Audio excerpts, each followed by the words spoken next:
Dari dulu kita diajarin karena Indonesia terletak di garis khatulistiwa diapit oleh benua Asia dan Australia, maka cuacanya dipengaruhi oleh fenomena angin monsun. Di bulan Juni, kalau Asia sedang musim panas, maka Indonesia sedang musim kemarau akibat angin kering dari Australia. Di bulan Januari, kalau Asia sedang musim dingin, maka Indonesia sedang musim hujan akibat angin basah dari Asia.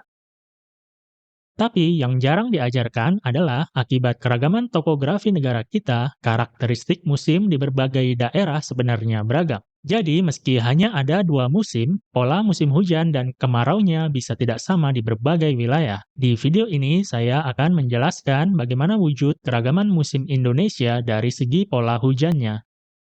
Namun, sebelum membahas pola hujan, kita perlu mengerti apa itu curah hujan. Bayangkan kita menaruh penampung air di tanah lapang untuk memanen hujan. Maka tinggi air hujan yang terkumpul dalam penampung itulah yang disebut curah hujan.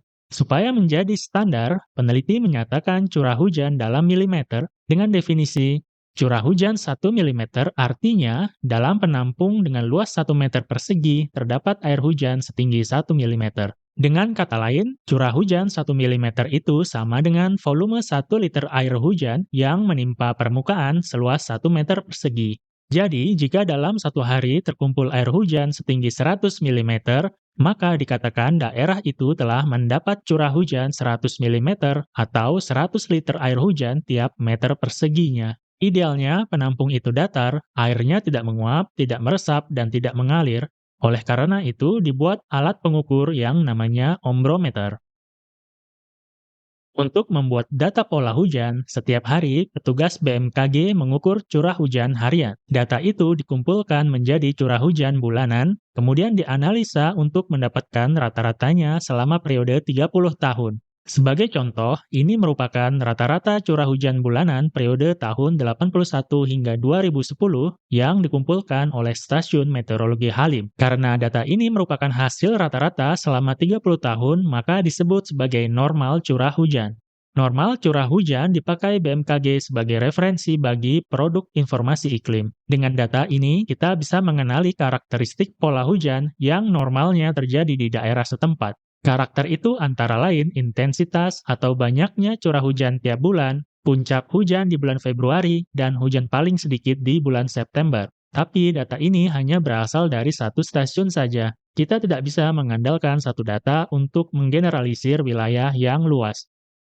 Oleh karena itu, saya mencoba menggabungkan sejumlah sampel data curah hujan untuk mendapatkan pola hujan yang lebih umum. Di wilayah Jawa dan sekitarnya, saya menggabungkan 21 data dari 21 stasiun meteorologi yang tersebar dari Sumatera Selatan hingga Nusa Tenggara Barat. Hasilnya adalah pola hujan rata-rata yang bentuknya seperti ini. Dengan menganalisa bentuknya, ternyata hujan terbanyak terjadi di bulan Januari dan hujan paling sedikit terjadi di bulan Agustus. Sehingga karakter pola hujan ini memiliki satu puncak curah hujan di bulan Januari. Kemudian di Sumatera bagian utara dan tengah, saya menggabungkan 14 data dari Aceh, Sumut, Riau, dan Kepri. Ternyata pola hujannya sangat berbeda dari pola hujan di sekitar Jawa. Dari bentuknya, ia memiliki karakter berupa dua puncak hujan, terjadi di November hingga Desember dan sekitar April. Sedangkan hujan paling sedikit terjadi di bulan Februari dan Juni. Selanjutnya di Sulawesi, Maluku, dan Papua Barat, dari 9 data saya menemukan pola hujan rata-rata yang juga berbeda dari yang ada di Jawa dan Sumatera. Dari bentuknya, ia memiliki satu puncak hujan terbanyak di bulan Juni dan hujan paling sedikit di bulan Oktober. Meskipun ia memiliki satu puncak hujan, namun puncaknya terjadi di waktu yang berbeda dari puncak hujan di sekitar Jawa. Hanya dari 44 sampel data tadi, kita menemukan tiga bentuk pola hujan umum berdasarkan karakter puncak curah hujannya. Ini ternyata sejalan dengan hasil analisa BMKG. Namun, hasil BMKG lebih umum karena mereka menggabungkan data curah hujan dari sekitar 7 ribuan lokasi pengamatan di seluruh Indonesia. Peneliti menyebut pola hujan dengan karakter satu puncak hujan seperti ini sebagai pola hujan monsunal. Pola hujan dengan karakter dua puncak hujan disebut sebagai pola hujan ekuatorial. Pola hujan yang berbeda dari pola hujan monsunal maupun ekuatorial disebut sebagai pola hujan lokal. Indonesia bisa dibagi menjadi 3 zona musim menurut karakteristik pola hujannya, yaitu wilayah warna hijau yang disebut zona musim ekuatorial, wilayah warna kuning yang disebut zona musim monsunal, dan wilayah warna merah yang disebut zona musim lokal. Namun, penting diketahui bahwa ketiga klasifikasi zona musim itu masih bersifat menggeneralisir cakupan wilayah yang luas. Meskipun bisa membantu kita memperkirakan kapan hujan paling banyak dan kapan hujan paling sedikit, tetapi belum secara gamblang memberitahu kita tentang musim hujan dan musim kemaraunya. Oleh karena itu, BMKG menetapkan definisi bagi musim hujan dan musim kemarau yang ringkasnya, musim hujan adalah periode di dalam pola hujan di mana terdapat minimal 1 bulan dengan curah hujan sama atau lebih dari 150 mm. Musim kemarau adalah periode di dalam pola hujan di mana terdapat minimal 1 bulan dengan curah hujan kurang dari 150 mm. Kalau kita terapkan definisi ini ke ketiga jenis pola hujan tadi, maka kita dapati bahwa umumnya untuk wilayah di zona ekuatorial, musim kemarau bisa terjadi 2 kali setahun, yaitu di bulan Februari dan di Juni hingga Agustus. Sedangkan musim hujan bisa terjadi 2 kali, yaitu di Maret hingga Mei dan September hingga Januari, sehingga dalam setahun bisa ada 4 musim. Untuk wilayah zona monsunal, musim kemarau bisa terjadi sekali setahun, yaitu di Juni hingga Oktober, sedangkan musim hujan bisa terjadi sekali di Oktober hingga Mei, sehingga dalam setahun bisa ada 2 musim. Untuk wilayah zona lokal, musim kemarau bisa terjadi 2 kali setahun di bulan Februari dan Oktober hingga November. Sedangkan musim hujan bisa terjadi 2 kali setahun dari Maret hingga September dan di Desember. Dengan adanya garis batas musim, kita bisa menemukan karakter pola hujan berupa jumlah musim dalam setahun. Dari ketiga data ini, kita tahu bahwa puncak hujan, jumlah musim, dan rentang musim dalam setahun di berbagai wilayah bisa beragam.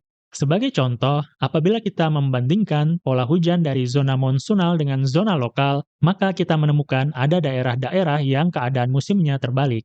Perhatikan di bulan Februari, Juli hingga Agustus, dan November, wilayah zona monsunal umumnya sedang musim kemarau, tetapi wilayah zona lokal umumnya malah sedang musim hujan. Untuk mengkonfirmasi ini, saya mencoba menelusuri berita dan menemukan bahwa sepertinya memang hal demikian pernah terjadi. Misalnya di kota Jakarta dan kota Ambon, saat bulan Juli dan Agustus, ketika Jakarta sedang musim kemarau, di kota Ambon malah sedang musim hujan. Untuk wilayah zona ekuatorial, seperti di Riau dan Sumatera Utara, dapat mengalami 2 kali puncak musim kemarau, sehingga dalam periode puncak ini, masyarakat setempat perlu mewaspadai munculnya kebakaran hutan dan lahan gambut. Indonesia dibagi menjadi zona monsunal, ekuatorial, dan lokal berdasarkan pola hujannya. Ketiga data pola hujan itu sifatnya masih menggeneralisir wilayah yang luas. Mari kita lihat kembali data gabungan pola curah hujan yang pernah saya buat di awal. Di zona lokal, ada daerah yang karakter pola hujannya selalu berada di atas garis batas musim, sehingga selalu mengalami musim hujan, seperti yang tercatat di Stasiun Meteorologi Sorong. Ada pula daerah yang karakter pola hujannya selalu berada di bawah garis batas musim, sehingga selalu mengalami musim kemarau, seperti yang tercatat di Stasiun Meteorologi Palu. Contoh lain, di zona ekuatorial, pola hujan kota Pontianak selalu berada di atas garis batas. Meskipun karakter pola hujan dari segi bentuk dan puncaknya masih mirip, namun posisinya relatif terhadap garis batas musim bisa jauh berbeda. Oleh karena itu, BMKG mengklasifikasikan lagi zona musim di Indonesia berdasarkan jumlah musimnya dalam setahun dan berdasarkan posisi pola hujannya terhadap garis batas musim. Untuk wilayah zona ekuatorial diklasifikasikan lagi menjadi zona ekuatorial 1 yang normalnya mengalami musim hujan sepanjang tahun, zona ekuatorial 2 yang normalnya mengalami 2 kali pergantian musim dalam setahun, zona ekuatorial 4 yang normalnya mengalami 4 kali pergantian musim dalam setahun. Untuk zona monsunal diklasifikasikan menjadi zona monsunal 1 yang normalnya selalu mengalami musim hujan. Zona monsunal 2 yang normalnya mengalami 2 kali pergantian musim. Untuk zona lokal diklasifikasikan menjadi zona lokal 1 yang normalnya selalu mengalami musim hujan, zona lokal 2 dengan 2 kali pergantian musim, zona lokal 4 dengan 4 kali pergantian musim, dan yang paling unik adalah adanya zona lokal 5 yang normalnya selalu mengalami musim kemarau. Akibatnya, peta zona musim kini menjadi lebih beragam, dari hanya 3 jenis zona musim, kini menjadi 9 jenis zona musim. Pada 9 data pola hujan ini, selain melihat dari karakter puncak hujannya, kita juga bisa melihat karakter jumlah musimnya dalam setahun. Kini kita tahu bahwa ada wilayah yang normalnya selalu musim hujan, ada yang normalnya mengalami 2 atau 4 kali pergantian musim dalam setahun, bahkan ada wilayah yang normalnya selalu kemarau sepanjang tahun. Pada praktiknya, kita ingin mengenali pola hujan di kota atau di kabupaten kita tinggal. Biasanya kita akan bertanya, kapan biasanya awal musim hujan atau awal musim kemarau? Untuk membantu memperkirakan itu, BMKG mengklasifikasikan lagi wilayah Indonesia menurut nomor ZOM-nya, sehingga karakter pola hujan menjadi bertambah, yaitu berdasarkan normal awal musim hujan dan normal awal musim kemaraunya. Sebagai contoh, untuk zona ekuatorial yang warna hijau, Provinsi Sumut mencakup 3 tipe pola hujan ekuatorial. Perhatikan ada angka-angka yang ada di peta itu adalah nomor zona musim atau ZOM. Untuk daerah-daerah dengan pola hujan ekuatorial 1, contohnya daerah di ZOM 21 yang mencakup kota Gunung Sitoli dan daerah ZOM 33 yang mencakup kota Sibolga. Perhatikan karakter pola hujan di kedua kota ini. Terdapat 2 puncak dalam setahun sehingga jenis pola hujannya ekuatorial. Selalu musim hujan sehingga jenis ekuatorialnya ekuatorial 1. Intensitas hujan di kota Sibolga normalnya lebih tinggi dibanding kota Gunung Sitoli sehingga dibedakan nomor ZOM-nya. Lalu daerah-daerah hujan ekuatorial 2 contohnya daerah ZOM 39 yang mencakup kota Padang dan daerah ZOM 40 yang mencakup Mandailing Natal bagian tengah. Terdapat 2 puncak curah hujan dalam setahun dan terjadi 2 kali pergantian musim sehingga jenisnya ekuatorial 2. Awal musim kemarau kota Padang normalnya terjadi di Juni atau Juli. Ini agak berbeda dengan Mandailing Natal yang normalnya di bulan Juni. Intensitas hujan di kedua daerah itu berbeda, oleh karena itu kedua wilayah itu berbeda nomor ZOM-nya. Untuk daerah ekuatorial 4, contohnya daerah ZOM 22 yang mencakup Labuan Batu dan daerah ZOM 34 yang mencakup Deli Serdang bagian barat laut, terdapat 2 puncak curah hujan yang posisinya bisa berbeda, meskipun posisinya berbeda, namun tetap pola hujannya ekuatorial. Kemudian bisa terjadi 4 kali pergantian musim sehingga jenisnya ekuatorial 4. Awal musim kemarau bisa berbeda, musim kemarau di ZOM 34 relatif lebih lama. Kemudian intensitas curah hujan kedua kota itu juga berbeda. Untuk zona monsunal yang warna kuning, kita mengambil contoh Jawa Barat. Untuk wilayah monsunal 1, contohnya ada di ZOM 210 yang mencakup sebagian besar kota Bogor. Lihat bahwa musim hujan normalnya terjadi sepanjang tahun, sedangkan hujan paling sedikit bisa terjadi di bulan April dan puncak musim hujan bisa terjadi di bulan November. Intensitas hujannya yang juga relatif tinggi membuat kota Bogor disebut sebagai kota hujan. Untuk wilayah monsunal 2, contohnya ZOM 187 yang mencakup kota Sukabumi. Normalnya awal musim kemarau terjadi di Juni dengan puncak musim kemarau normal di bulan Agustus. Awal musim hujan terjadi di bulan Oktober dengan puncak musim hujan terjadi di bulan November. Begitu pula ZOM 203 yang mencakup kota Bandung. Intensitas hujan saat musim hujan normalnya lebih rendah dibanding kota Sukabumi.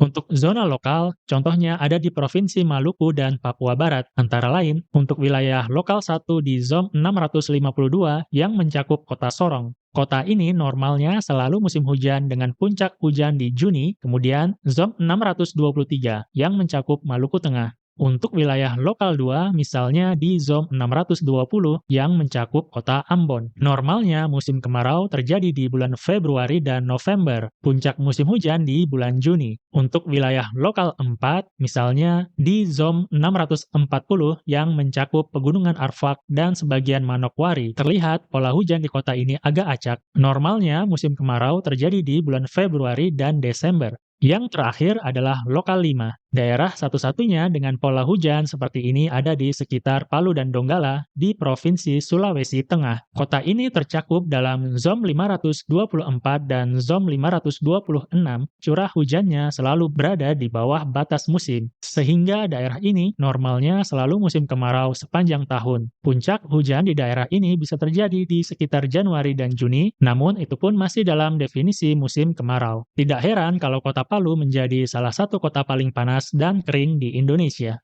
Tadi itu hanyalah 15 daerah ZOM di 5 provinsi. Nyatanya ada 699 daerah ZOM dari Aceh hingga Papua. Sebagai penutup, ini adalah bagian proses tahapan klasifikasi pola hujan di Indonesia. Dengan menggabungkan berbagai data curah hujan, Indonesia memiliki pola hujan yang beragam. Keberagaman itu terbentuk dari beberapa karakter. Yang pertama, jumlah dan puncak curah hujannya. Yang kedua, jumlah musim dalam setahun. Karakter yang ketiga yaitu intensitas curah hujan dan posisi awal musimnya. Sehingga tiap jenis pola hujan di berbagai daerah bisa berbeda, yang dibedakan menurut nomor ZOM-nya. Terdapat 438 daerah ZOM yang memiliki pola hujan monsunal 2, sehingga jumlah daerah yang tercakup dalam zona monsunal 2 paling banyak dibanding daerah ZOM lain. Daerah-daerah itu juga ditempati oleh sebagian besar populasi. Inilah yang bisa menjadi alasan mengapa kebanyakan orang Indonesia merasakan musim hujan biasanya terjadi di sekitar November hingga April, dan musim kemarau terjadi di sekitar Juni hingga September. Kemudian, karena grafik curah hujan monsunal 2 berada di perpotongan batas musim saat bulan Mei dan Oktober, tidak heran jika menjelang bulan-bulan ini biasanya dianggap sebagai musim pancaroba, sehingga perubahan cuacanya terasa tidak karuan. Saya berharap video ini informatif. Terima kasih telah menonton.